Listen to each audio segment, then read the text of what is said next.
Welcome, everyone, to the PFF Fantasy Podcast, IDP edition. I'm your host, Jon Macri, fantasy analyst here at PFF. And you already know by now that it is full-on prospect season. We are in the thick of it. We've covered the rookie linebacker and edges over the past two IDP rookie preview episodes. And all that is left is the defensive back group. We got my guy, Jon Glosser, here, who has been hashtag grinding the tape as well. We got some interesting names to cover. I'm looking forward to diving into it. So let's get it.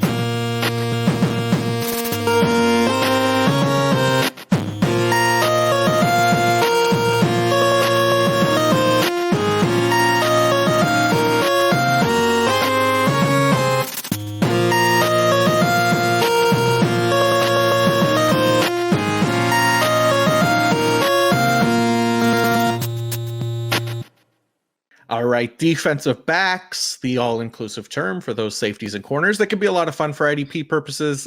This year's class is an interesting one, to say the least, in that it's not a group getting a ton of love right now, but there are at least a couple of names that I think people are really going to like, a few more that might emerge. So worth getting into here for sure. But one name that I personally like here, joining me to talk DBs once again from dynastynerds.com, it is the man, Jon Glosser. JG, what's up, brother?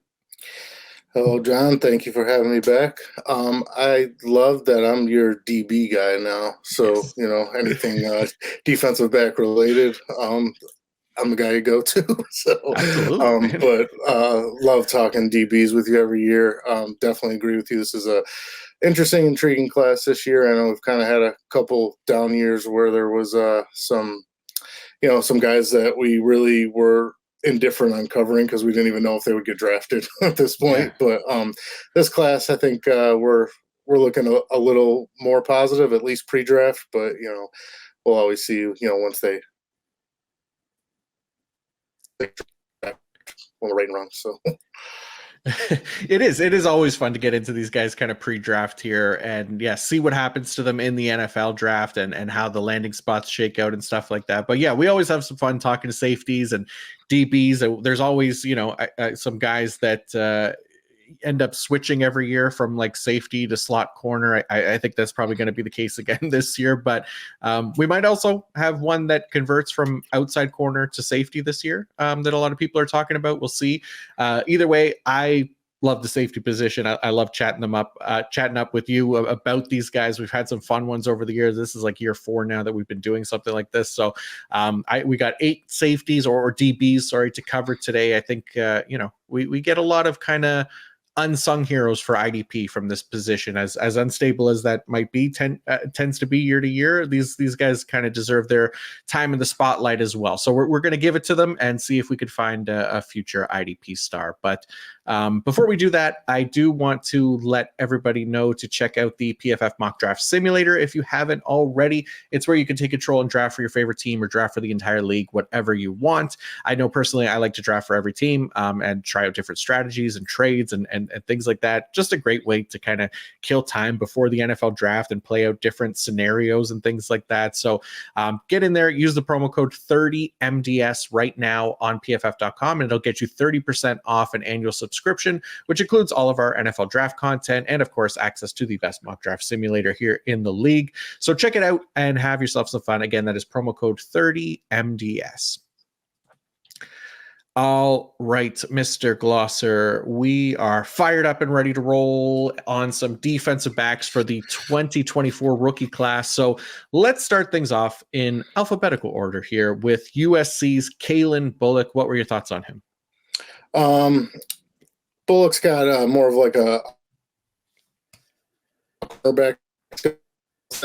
I know the 49 run defense grade that he has is not good. If you watch him on tape, it's a lot of run over, a lot of backpedaling while he's trying to tackle. It kind of strikes me as a guy that is going to be a cover 1, cover 3 type in the NFL.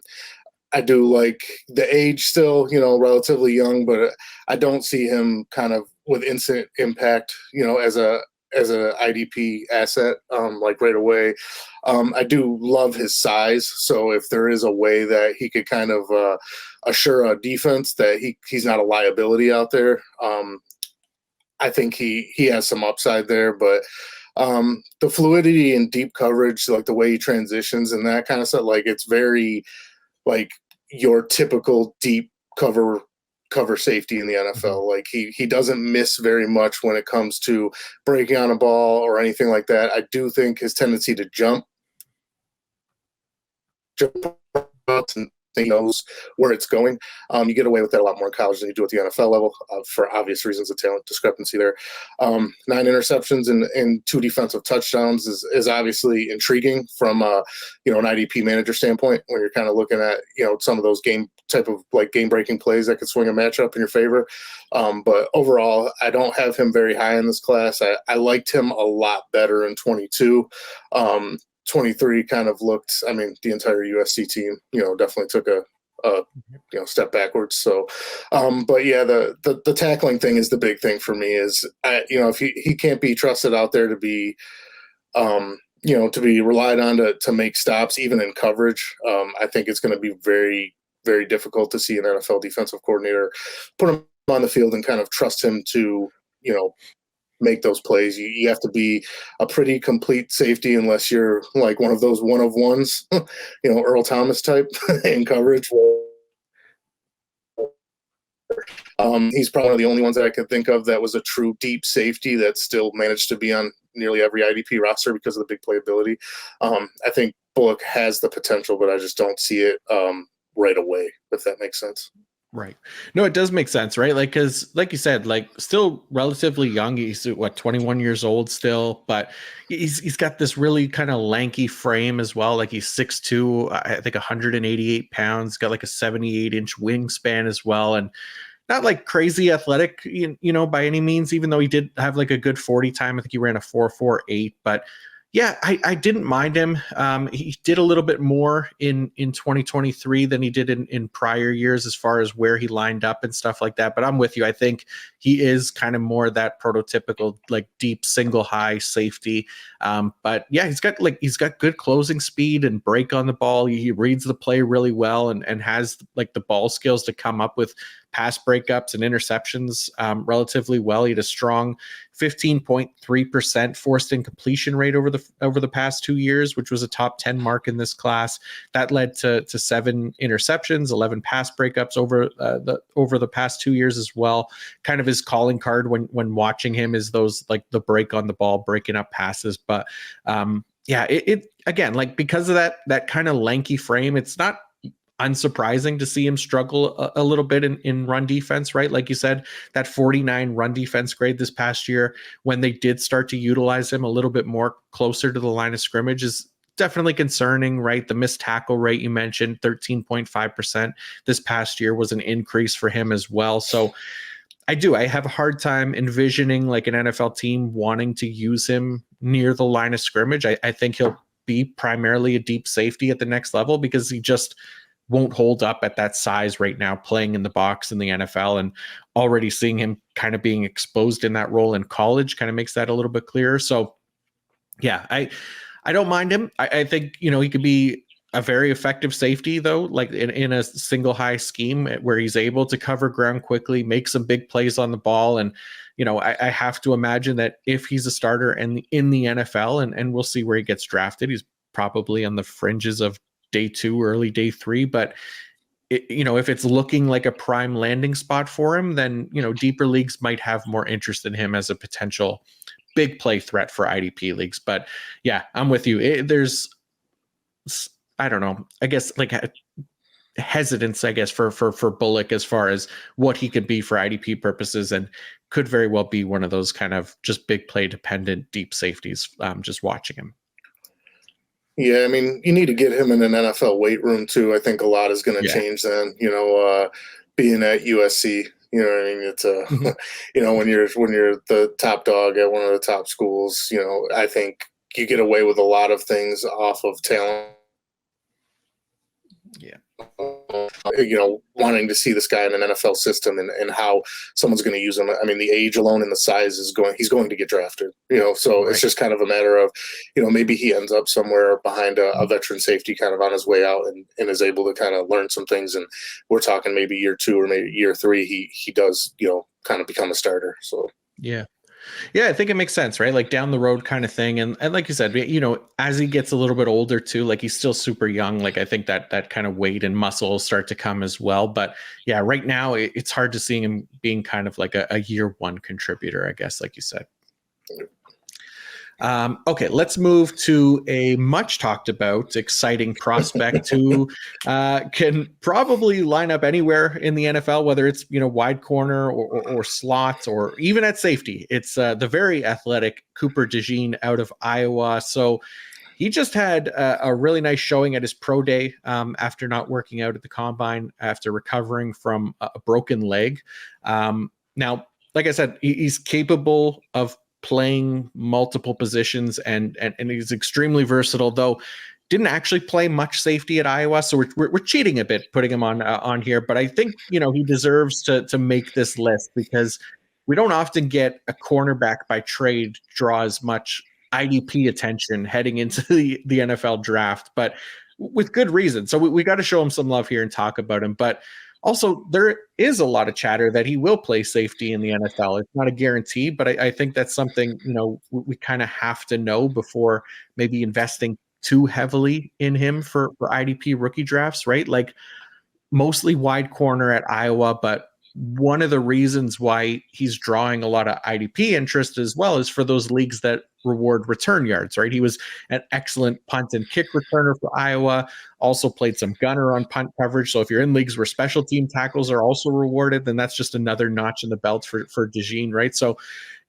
if you're not in those types of leagues and if he's not going to be a safety in the NFL, I think, remember, always know your scoring and everything like that. But it's hard to get overexcited about a cornerback for IDP purposes in your rookie drafts, right? Like no matter how strong of a tackler you think he might be, in leagues that don't reward those special team plays or return yards. I mean, even if you're in those leagues, I think you still got to be careful to kind of not overdraft here if he's going to be an outside corner. And like, the reason for that, like if you look at tackle efficiency alone, right, for his career, he's at 7.4%. So when comparing that to this year's safety class, that's 21st out of 25 qualifiers. And that is just a result of playing primarily wide corner. Again, we don't know if that's what he's going to play for sure in the NFL, but it's a possibility. So we're going to kind of need like that context of what position he's going to play in the NFL. He could very well mostly play wide in the NFL, depending on where he lands. And that'll keep that tackle efficiency well below that of starting safeties who we can also be targeting in these rookie drafts. So it's just important to remember that, even if he has like a really productive rookie year at cornerback, we also need to be aware of the unsustainability of that production year to year in the NFL, right? Where IDP cornerbacks are constantly shifting who the leading scorers are because it's such a big play, unstable play dependent position. So with that, whole disclaimer or public service announcement being said, I just hope, people don't spend like more than a 4th round rookie pick on DeJean, like for the sake of your long-term dynasty roster, right? But, if you do, I hope it works out.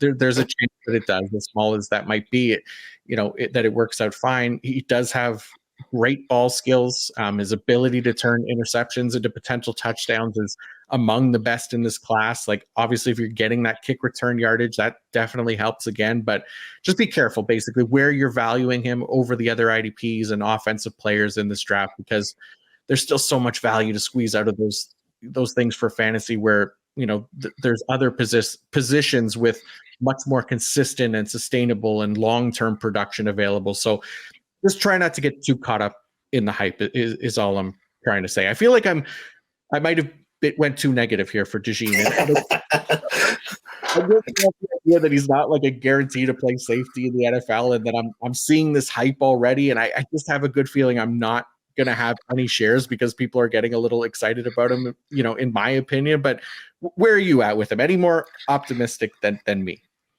Have to change your Twitter handle to the Cooper DeJean hype train derailer over there. Oh my God, I know. First of all, props to Cooper. I mean, this is the DB episode, but he's probably the first wide corner who's played over 500 snaps at that position for 2 years in a row that's got us to talk about him. So, good for him. The way Like for no matter what talked about, I totally agree with you. It doesn't really matter what position he plays. Like I think he's going to be productive, matter of how productive that is. A big drop off was even the targets and the snaps. I think where I would like to see him best, I'm not on board with him playing safety in the NFL. I know I never want to think I'm smarter than NFL GMs, but I mean, at the end of the day, like you watch this guy in coverage, they don't throw at him for a reason. You know what I mean? Like he's a very good athlete. I mean, the footwork is almost like flawless at times. And the ability, I mean, I'll be the first one to say it. Nobody's turning on Iowa games to watch that horrible offense. So when you watch a game, like he's definitely a guy that kind of, jumps out at you. But I think a slot position, I think he looked not a lot better. I mean, he looked really good in that position. This is probably repetitive here, but the Big Ten has some horrendous quarterbacks. So I think like some of his plays and like things that aren't going to be readily available in the NFL, but you definitely hit the nail on the head with the return yardage leagues. He's worthy of a pick off of those alone. Your leagues that are cornerback required, if you do really feel like he is going to play slot, I think where I'm valuing him right now is best case scenario, and I know this is probably like a reach, but best case scenario, he's a Teron Johnson type in the NFL, and I think that's probably system dependent.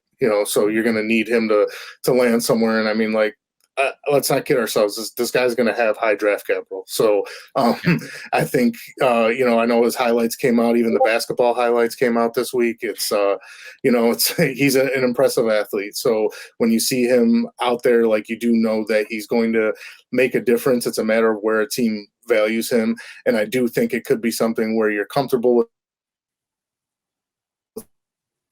wrong and he's get us to safety.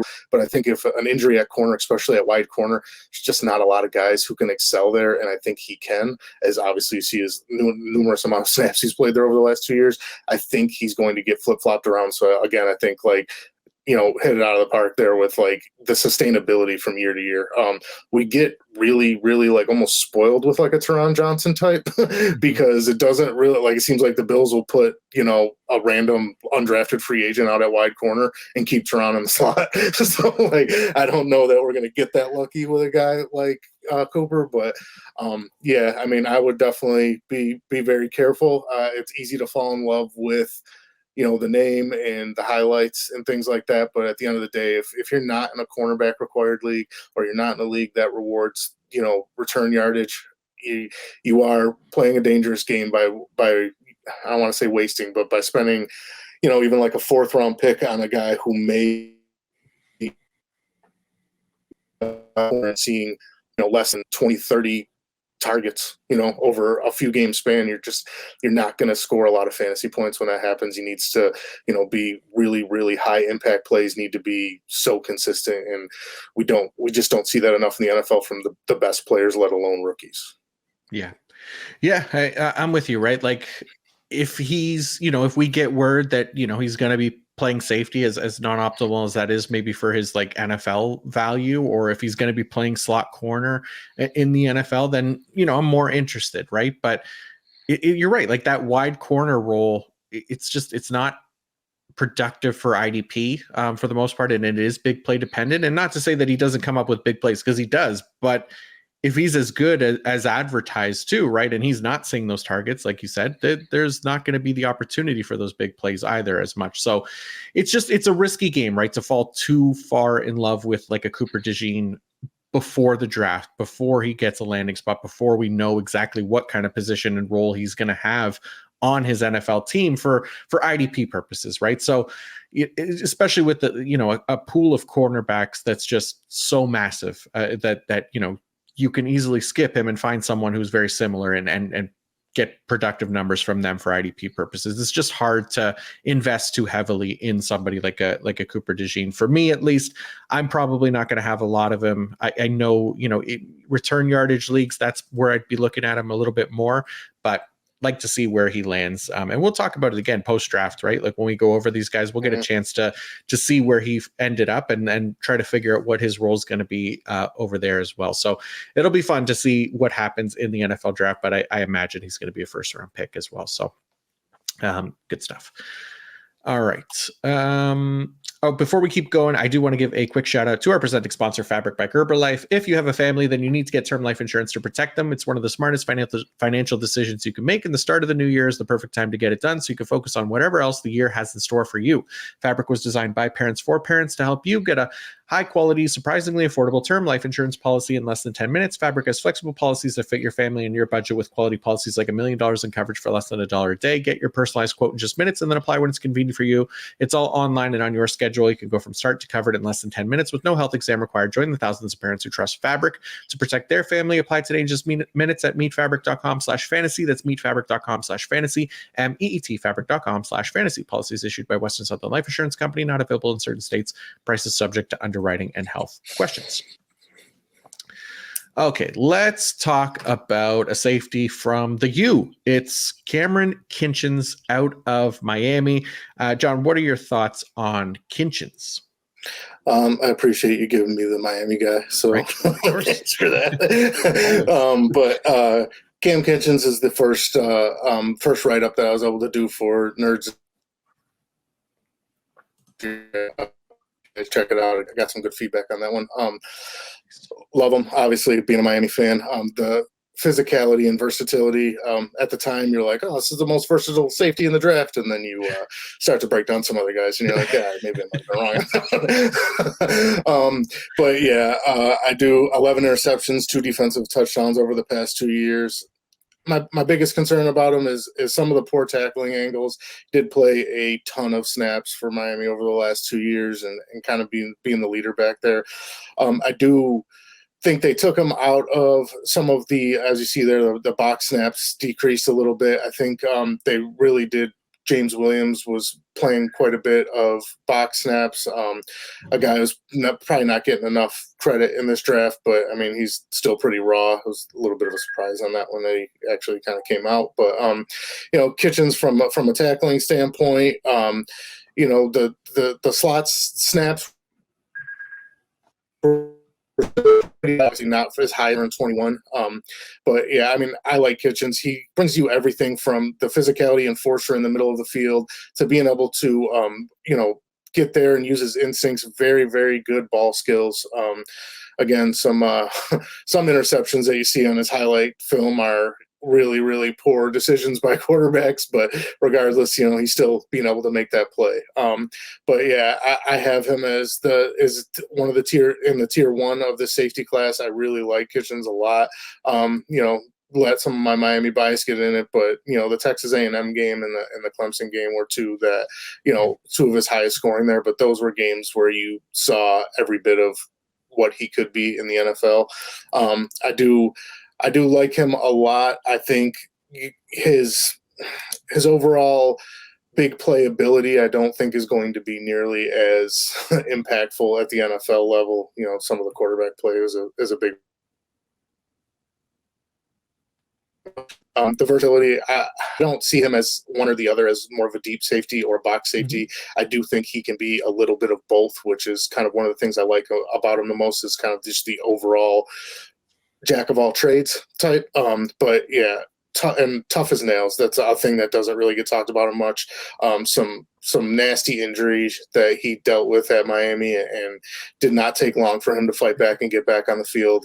Definitely a leader of that defense too. So one of the top guys in this draft, and I do like him a lot for his potential for IDP, even as a rookie. I think we're going to be looking at some potential high draft capital, probably day 2 pick for him. And I think there's a lot of teams right now that have kind of moved on from some veteran safeties, or are really like trying out some 1-year rental guys that I think, will probably be looking to get, some rookie and some youth in there. I think Kinchens can probably find a way to maybe towards the back of the year, he might be, one of those starters that we have in our lineup as a rookie, and are pretty excited that we were able to draft him in our rookie drafts.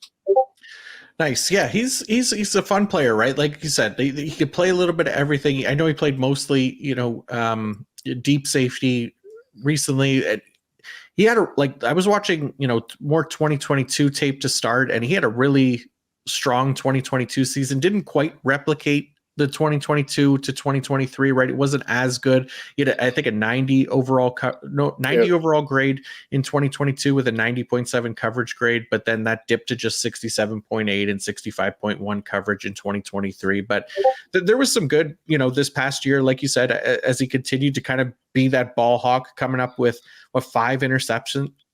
It gave him 11 over the past 2 seasons. I think it was Dane Brugler noted that he had been the only the third Miami safety to have double-digit interceptions over the last 25 years, along with Ed Reed and Sean Taylor. So pretty good company there, obviously. Take that as you will. But, he is on the smaller side already, kind of unideal arm length and wingspan, which, shows up when he's trying to wrap up and tackle. I found a 14.8% missed tackle rate for his career. But yeah, I mean, he's not a bad player. He's actually very interesting, very exciting, like you said. And he moves really well in coverage, very smooth in transition and in transition, covering kind of those double moves one-on-one. And he's not necessarily the fastest guy, but he has like good recovery speed and tracking ability that helps him get in the right position at the right time. So I really like that from him.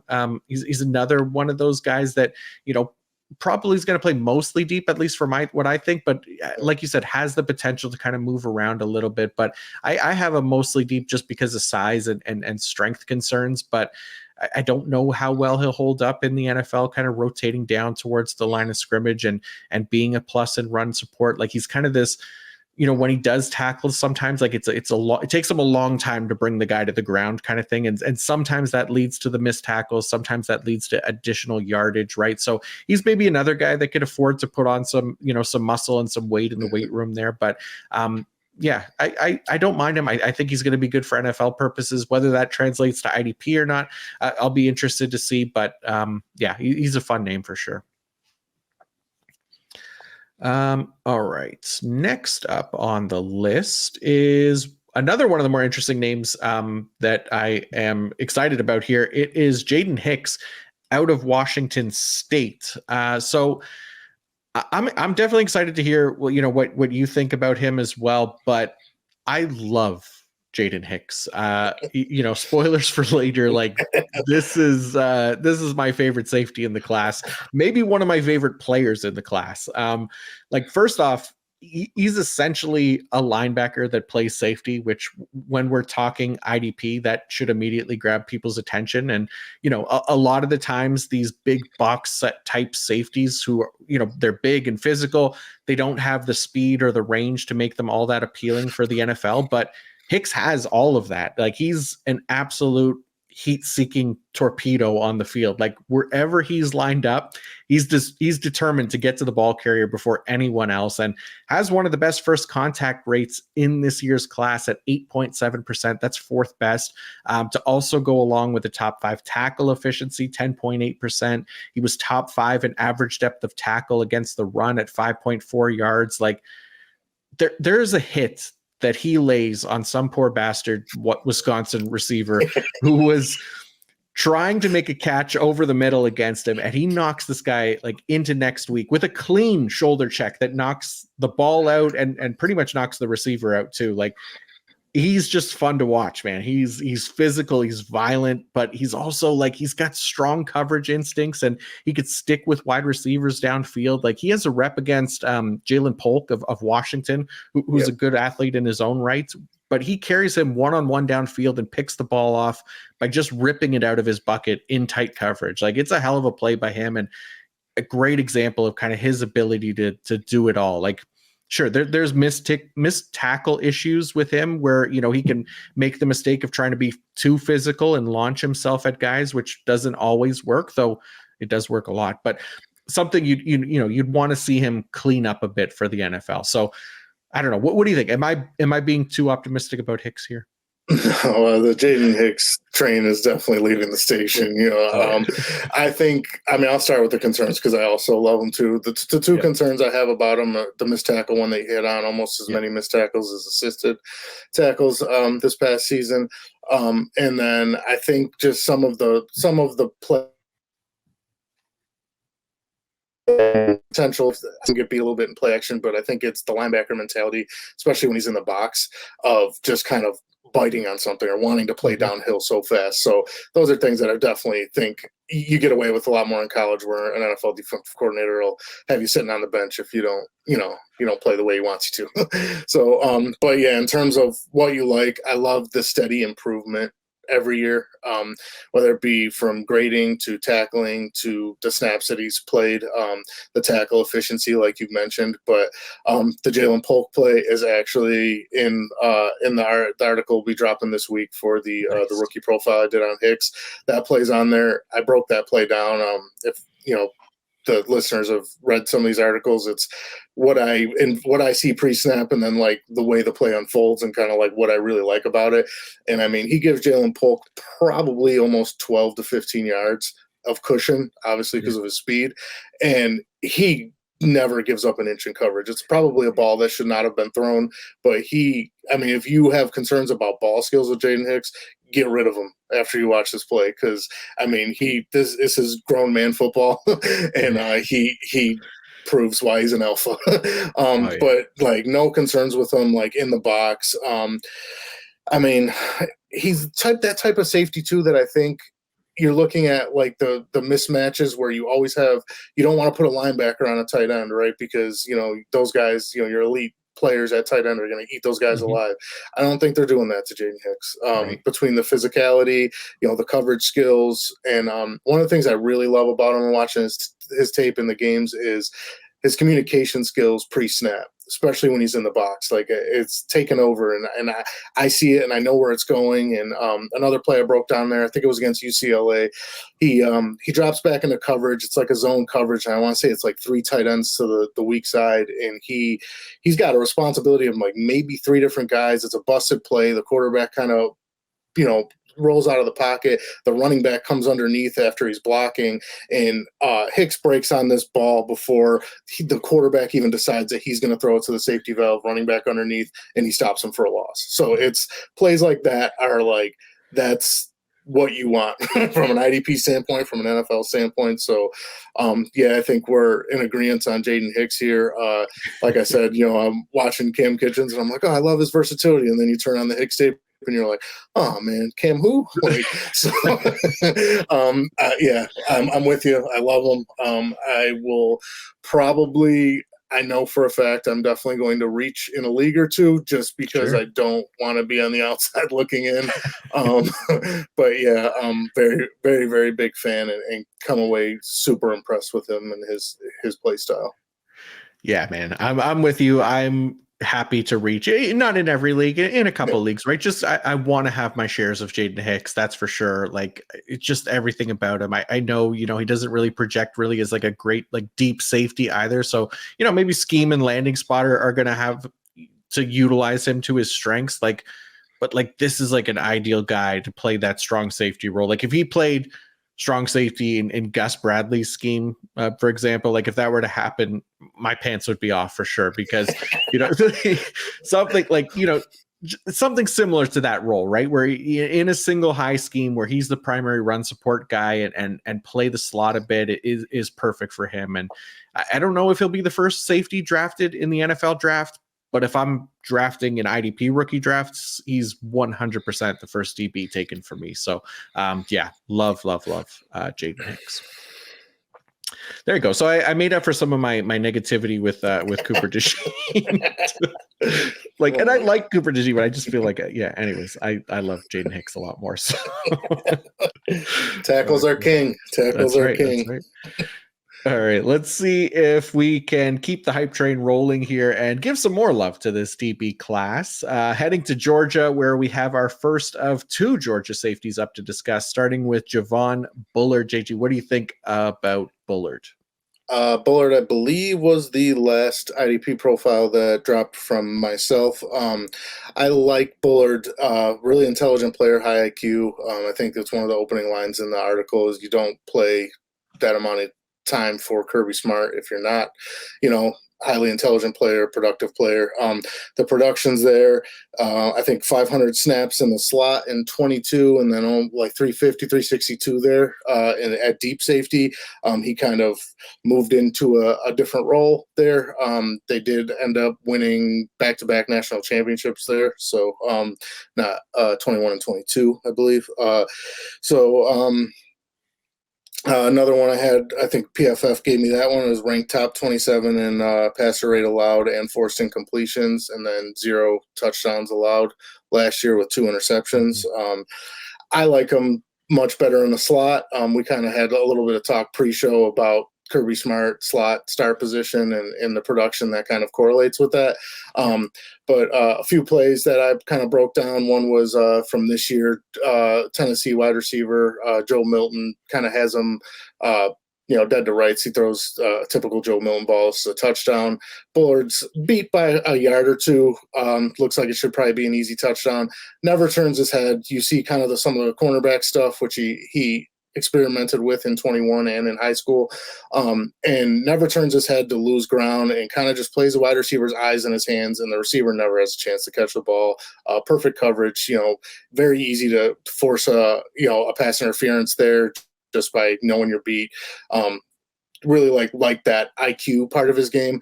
And another one is I think might have been Florida State. I don't remember, but stretching a run out to the boundary and playing it like an edge on the outside shoulder, making sure nobody can get outside, making sure the defense has a chance to rally to the ball, makes a stop for a loss. Those are the type of plays that I think he kind of shows the complete package there.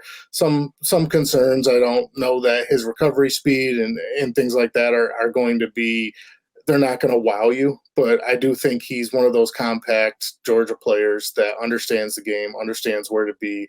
I think you look for a guy like this with an experienced defensive coordinator. You're going to look at Bullard as a guy who can come in and produce or give some snaps that are meaningful. But overall, I think I like him. We had talked a little bit before too. I think I would have liked him a lot more in last year's class, but not that he was terrible this year. I know his overall grade did increase, but it seemed like more of those big impact plays and those things that you wanted to see while he played a majority of those snaps in the slot versus deep safety, which is again something that we deal with at the NFL level as well, and for IDP scoring. Yeah, for sure. And yeah, I'm with you. I like Bullard quite a bit, and yeah, I like him in that slot role a little bit more as well. Like he's pretty small for his position, right? Like 5'11", 195 pounds, but like you mentioned, like he's got great coverage instincts, decent closing speed to kind of hang in there and bait throws into his coverage where, he's still able to make a play on the ball and break up the pass. Like he does a nice job kind of overcoming a lot of his like athletic shortcomings just by being instinctive and aggressive with his read. And I think that helps him out quite a bit. He's, not necessarily someone I'd feel overly comfortable with as my primary run support safety coming down from that like deep safety alignment. I think, it was easy for him to kind of get lost in the shuffle in that regard, but he does, deliver the occasional big hit, which you like to see from a smaller guy playing bigger than his size. I noticed that, his better run defense plays really come working in open space, typically out of the slot where there's less traffic, and, he can diagnose better and take ideal angles that way. And I would just really think he might be better suited in that slot corner role in the NFL, not just because of his size, but I think he's just a better player when working out of the slot. Like mostly played that role in 2022, like you said, and performed really well. Like some of his best plays in 2023 come from him playing out of the slot as well. Like I think there's a better chance that he has immediate success for NFL and for IDP from that slot role. Otherwise, he might be, one of those guys who has more value from an NFL standpoint than like an IDP standpoint, which, if we're being perfectly honest, that's all defensive backs. But I think people know what I mean there. Wanting to see him closer to the line of scrimmage, because I just think he plays better that way. And I think, with that lack of length, I think teams might want to utilize him in that slot role in the NFL. Okay, from one short king to another here as we head to Utah. It's Sione Vaki, who at least has, some thickness to his shorter frame. And, that was kind of a key for him, because he plays a very physical kind of downhill style, which you would think, would lead to more production. But he was like a relatively ineffective tackler for the most part. Just 48 tackles in 2023. Like, that's a 7.1% tackle rate, which is pretty inefficient. And then you compare that to like his 2022 season on, albeit like half the snaps, he's a lot more effective. He came up with 25 tackles on just 321 snaps. That's 11% tackle efficiency. He was used more in the slot that season. But I think like size and kind of lack of high-end athleticism is going to probably be a big negative for him, specifically because, like, unlike Bullard, he doesn't really have the coverage instincts or movement ability to be trusted right now as a full-time player. Probably projects more toward being a special teamer more than anything to start his career. I think there was even talk about him reverting back to running back in the NFL at one point. So probably not someone that we need to spend too much time on. I think, I mean, I was the one that included him on this list. I hadn't watched him yet, but he was highly ranked on our big board, so I wanted to include him for the sake of that. But I'm kind of like all the way out on Vaki, and that maybe makes me a piece of shit for including him on our list here. What did you think about it? I don't like him at all. when you brought him up, I was like, oh, let me take a look, and I do, like, stay up late, so I'm watching some of these games, and like I relatively know who he is, but I'm like, he's not. That's not. I don't see it there. I have no idea what the hell Utah was doing playing him at corner, like, at all. So the speed is like, the speed alone is like, and he's not big enough. I don't think. I mean, he plays like physical, but he's not big enough to play linebacker in the NFL. Yeah. So like I see like the appeal. But like he's like, and unfortunately he's not in the league anymore. But like Bill Belichick is like the kind of guy that's like looks at a guy like this and he's like, oh, I can make him great. Like, but other than that, like I see special teamer too. I don't think he's terrible, but I just, like, from an IDP fantasy scoring standpoint, like I would bet good money that he's not drafted in 7-round drafts like that we're doing. So, but yeah, I mean, like, I get the upside there and all that kind of stuff, but probably a system dependent player and one of those defenses that maybe want to play a couple extra, in the box, more athletic guys or have an issue at linebacker, like, which the Browns seem to, like, every single year. So like he might be a player like that, but yeah, I think his most of his value is going to be on special teams or something to that effect. But yeah, I'm not overly impressed, and I was hoping you had more. Yeah, that's on me. I don't know what the hell happened in that Arizona game either, but that grade is horrendous, so I don't even want to watch that one. I know. Like I said, I put him on here. Like, I was trying to get like a consensus from kind of the big board and use guys, but yeah, it's good to know that we both hated him. So at least our thoughts are out there on Sione Vaki. I'm sure he's, a great person and all of that, but we are not interested for IDP. So we got that out there. We won't make a one-off video for Sione Vaki. That's for sure. But spoiler for the rankings portion. Yeah, exactly. Exactly. All right, let's wrap up with our final two safeties of the evening, and these ones are actually legitimate NFL DB prospects here. And starting with another one out of Georgia and another short king, it's Tykee Smith. John, what did you think about him? Another guy played that star position, took that over from Bullard last year. Did very, very well. As the snaps increased, so did his production, obviously. I think tied for fourth in coverage snaps. I had that there. I do like him when he kind of like knows where he's supposed to be and what he's supposed to be doing, kind of plays more like downhill or attacking style. I think like when he gets caught in the kind of like reading and reacting, I think he gets himself in some trouble. But yeah, I mean the speed's not really there. I think there's some concerns obviously with his length. So he might be a player that is very kind of system dependent. I think he's kind of at the lower end of these safeties DBs that we're talking about today. But yeah, I mean, overall, it's hard to ignore the production because the production is there. But in terms of kind of like what he's doing is, I don't know if an NFL team is willing to invest high draft capital to play him in the slot at those amount of snaps that he was playing at Georgia. So I'm a little, I could kind of go either way on him, but hard to ignore the production that he put on the stat sheet. So you do like some versatility there, that he was able to play a couple different positions at Georgia. I don't see that being kind of the NFL usage for him, which is my biggest concern. Bullard, again, like I kind of go back to Bullard, how much I liked him in 22. Not that he was bad in 23, but I liked him a lot more from that position. So I would almost like to see another year out of Tykee Smith if he was forced into like a deep role, so we could kind of like understand where we think he thrives the best in. But yeah, overall, like the player, it's just really draft capital. I want to defer to what we always say, but draft capital and system dependent and all that kind of stuff. All that stuff's going to play a key role in where he goes in rookie drafts, if at all.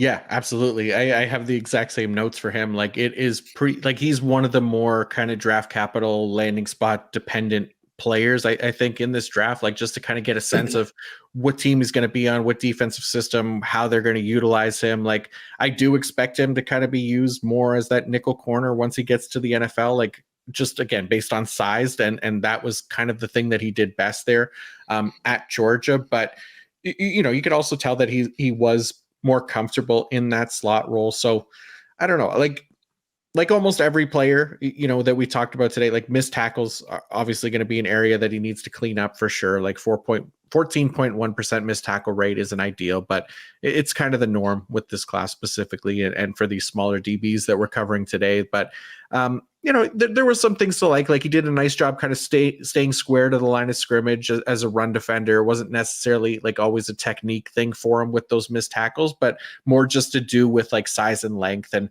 there's a role for him in the NFL, just probably not right away where maybe they can utilize him in that slot, blitzing off the edge as well. I thought he did a nice job with that. This past year, he had 32 blitz attempts, delivered 9 pressures and 2 sacks, just looked a little bit more natural doing that. So I think he did a nice job disguising some of those rushes from the slot as well. But like you said, main thing for me is just going to be, kind of expecting him as like a day 3 guy who probably isn't starting as a rookie, but, maybe potentially banking on that long-term potential if you like him, and that, he works his way into a starting role somewhere as that nickel corner, then, I might get a little bit more IDP interest from him, but I'm not necessarily looking to draft him in rookie drafts really, unless it's going to be a very clear starting job for him year 1. I'm fine to wait on him to see if it happens, I guess is how I'm approaching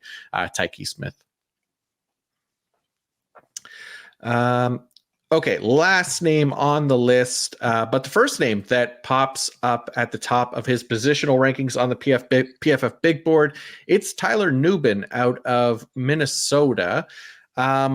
So Tyler Nubin, interestingly, kind of shit the bed in terms of his relative athletic score. Just a 3.63 RAS score. Like, that's a really rough number for a potential top player at his position. And you can kind of see it on tape, but it isn't like as glaring of an issue as it is after his athletic testing, right? Like the issue for me with Nubin was more that kind of, his urgency and his burst to the ball were really inconsistent for a deep safety. Like I think that was more surprising to see for me after kind of first diving into the data to see that he had 13 career interceptions, and to see how well he graded, I was thinking maybe we have another, Antoine Winfield Jr. candidate out of Minnesota, but I'm kind of less convinced now after actually watching him. And not to say that I don't like him, like relative to this class, because I kind of do, but there's still, I think, just quite a bit to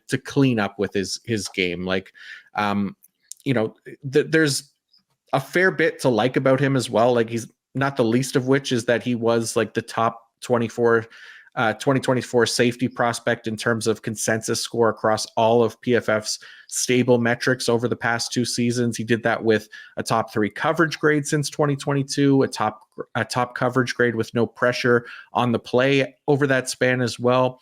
Top 3 coverage grade on passes 3 seconds or less.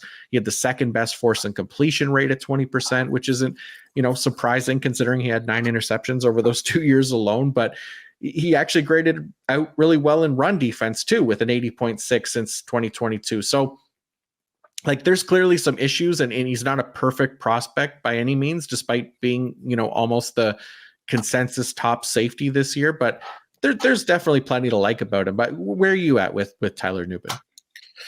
I like Nubin a lot. The athletic score was kind of alarming because when you watch him play, I'll go back to another point. Big Ten quarterbacks are # not good, but impact. I know, like with Winfield, there's been some comparisons of how he graded versus Winfield, at their time of coming out.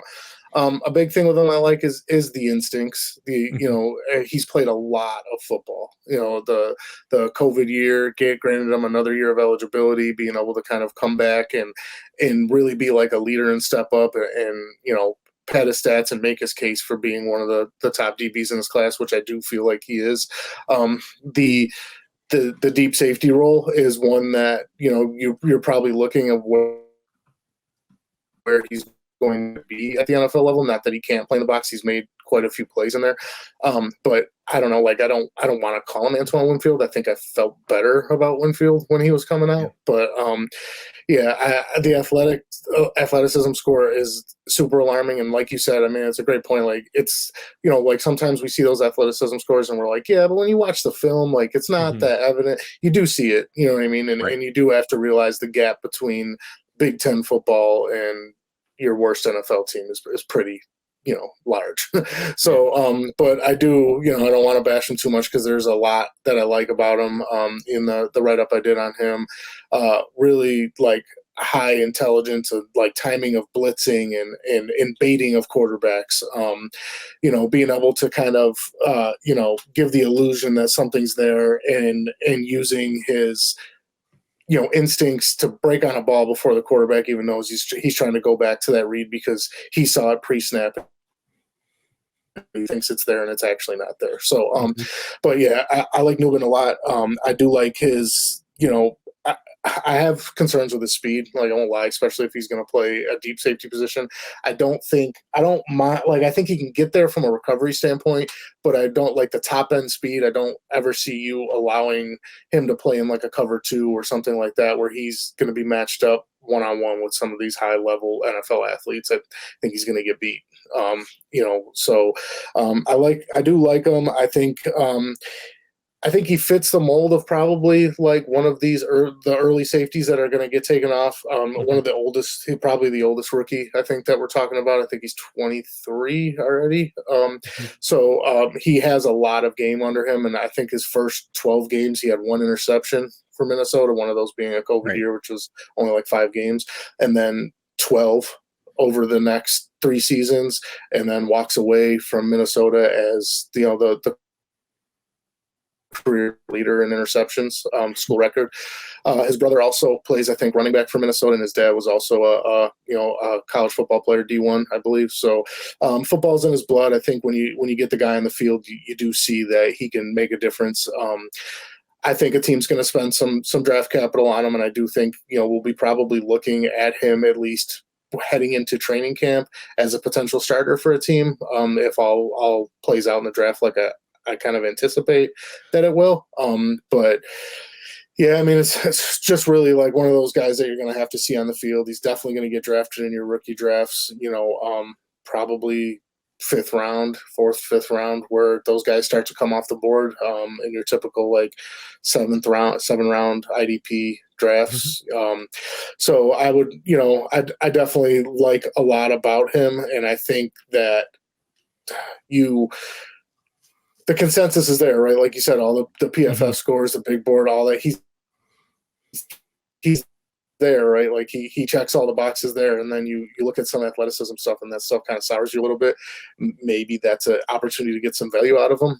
We have to also remember at DB, like we got guys that like Kamren Curl who come out of nowhere and end up being a guy that like has won people leagues over the last couple of years. So sometimes we talk about a guy being the top guy and he doesn't pan out. We don't even talk about guys that end up coming in and are scoring 200, 300, 400 fantasy points a season for us, depending on your scoring. So, but yeah, Nubin's he's in the tier 1 of this class for sure. Yeah, I'm with you. I still have him ranked relatively high for this class. Like, I'm with you. I think he's going to get that top 50, top 60 draft capital, I'd imagine, despite the poor athletic testing. And, I think there's a lot to work with for him. Like you said, like there's definitely tools and traits and, and some of the things that he had success with there in college that you mentioned that can translate to the NFL. And, it's probably not going to be the interceptions, like you said, like that, some of the quarterback play that he faced. I mean, like the game against Rutgers, I think it was 2022. Where he had 2 interceptions. Like one was just like a terribly underthrown ball down the sideline, and the other was like tipped on a throw into what was already like quadruple coverage. Like there's a lot of interception examples out there that probably just aren't going to happen in the NFL. Like literally one's thrown right at him, I think against Northwestern. One was like a Hail Mary. So, not to like, again, not to try to get too negative. I don't know why I'm so negative tonight. But just more Jaden Hicks. Yeah, exactly. That's right. We need to talk more Jaden Hicks. So let's talk some more Jaden Hicks and company here. Let's talk about our rankings next. Let's start with your 8 first. Let's do your like 8 through 1 first, and then we could do mine and compare, I guess, if that works for you. So I think we kind of already gave our spoiler away who number 8 is. So yeah, sorry, Sione Vaki and the Vaki family. I have Tykee Smith at 7. Okay. Yep. And Calen Bullock at 6. Wow. And then I have we're gonna derail the hype train a little bit, but I have Coop at number 5. Bullard at 4, Kinchens at 3, Hicks at 2, and trash him a little bit. Tyler Nubin is still top guy in this draft. I think playing it out from where I see him getting drafted and kind of the on tape stuff. So sure. All right. I like it. Yeah, we got a few differences there. Like our 8 through 6 are exactly the same. I have Sione Vaki at 8, Tykee Smith at 7, Calen Bullock at 6. Actually, our 5 is the same. It's Cooper DeJean for me as well. Then we get different a little bit. So at 4, I have Kamren Kinchens out of Miami. Number 3, I have Tyler Nubin out of Minnesota. 2, I have Javon Bullard out of Georgia. I don't know. Like, Bullard and Nubin, I mean, I go back and forth on those guys. I've already switched it, I think, 3 times today. I just ended up going with Bullard. I just think like if he's going to be utilized in that slot role, I think he'll have a little bit more success there versus Nubin in kind of a deep safety role. So we'll see how landing spots and draft capital shake out. I'm sure I will be able to move Nubin ahead of Bullard if things go in his favor after the draft. But number 1 for me, probably no surprise after hearing me talk about these guys, but Jaden Hicks out of Washington State is number 1. I do think he's the best safety in this class. I think he's going to be the best IDP safety for this class. Again, I can't wait for the NFL draft to show me that I'm wrong and push him to like day 3 and buried on some depth chart that he won't get any play in year 1. But as of right now, that's the fun of pre-draft ranking, is we get to kind of do this without the landing spots, so without the draft capital. I'm willing to go with Jaden Hicks as my safety 1 here. So a little bit of difference for us at the top, but our bottom half of the top 8 is exactly the same. So yeah, that was fun, man. It's a fun little exercise. I do like the 1 through 4 in this draft because you're kind of looking at like where you value them, and I get your logic there too. Is like with Hicks as like 1 being the complete package there, I could see the combination of Bullard, Hicks, or Bullard, Nubin, and Cam being like, what do you see? You know, I mean, there's some concerns about, size wise and all that stuff where we've seen Bullard play multiple positions and excel at both. And then you're kind of looking at, Nubin and Kinchens were primarily like a deep role and really dependent on the big play interceptions against some kind of mediocre quarter. So I like the logic there, and I definitely don't disagree with it at all.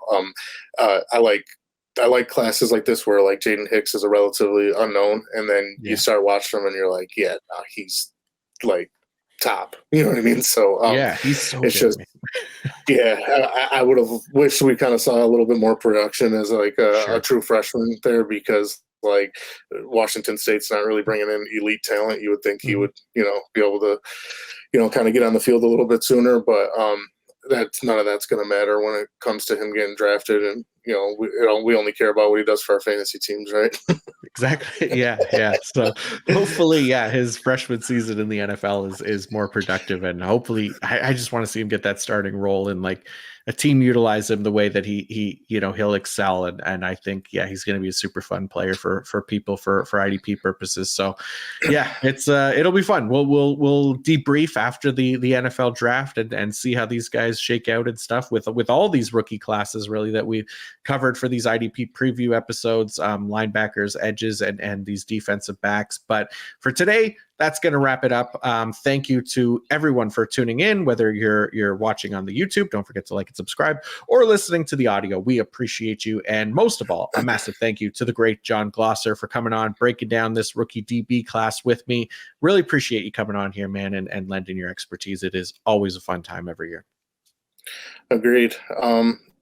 Anyone, please check out all the rookie profiles that are coming out for IDP. We've also have a IDP only rookie mock draft that just dropped pre-draft. And then I believe the mixed one is coming out this week. If it's not out already, apologize. I'm not knowing the timing of that one. That one is a super flex with IDP. So you get to kind of judge pre-draft where guys are kind of projected to go, and looking to do one post-draft as well, just to kind of get those feelers out there for and dynasty community overall. It's really nice to kind of sometimes see them laid out versus someone telling you, look for mid-4th round, mid-5th round, to be able to kind of see some things in there. And there's some mini write-ups and justification of why guys are making those picks. So definitely check that out. And always on the X/Twitter, whatever we call it, at Glosser13. And again, John, I really appreciate it. It's, one of my favorite times of the year, and definitely gets being able to talk football with you and, hype some guys up and derail some hype trains as well. Absolutely, man. It's a great time of year. It's my favorite time of the year as well. Draft season, talking prospects, talking with you and breaking it all down, man. It's a fun time for sure. So definitely go check out John's work over at dynastynerds.com and on the Twitter at Glosser13 as well. As for me, my PFF work, obviously we've got it all up on the website. We did strengths and weaknesses, the top edges for IDP. We got my rookie linebacker rankings are coming out on the site tomorrow. If you listen to the rookie linebacker episode that Kyle and I did, I've already done some tinkering as expected in the rankings, added a few more new names in there as well. So check that out. It'll be up on the site Friday morning. Next week, we got the Mighty Mike Woolert coming on to talk sleepers and my guys for this incoming rookie IDP class as we get ready for the draft as well. You can check out the rookie quarterback preview, rookie wide receiver preview, rookie running back preview that Kate and I have recorded so far as well. But that'll do it for today. Thank you all again for listening and tuning in. Thank you again to Glosser. And until next time, peace out.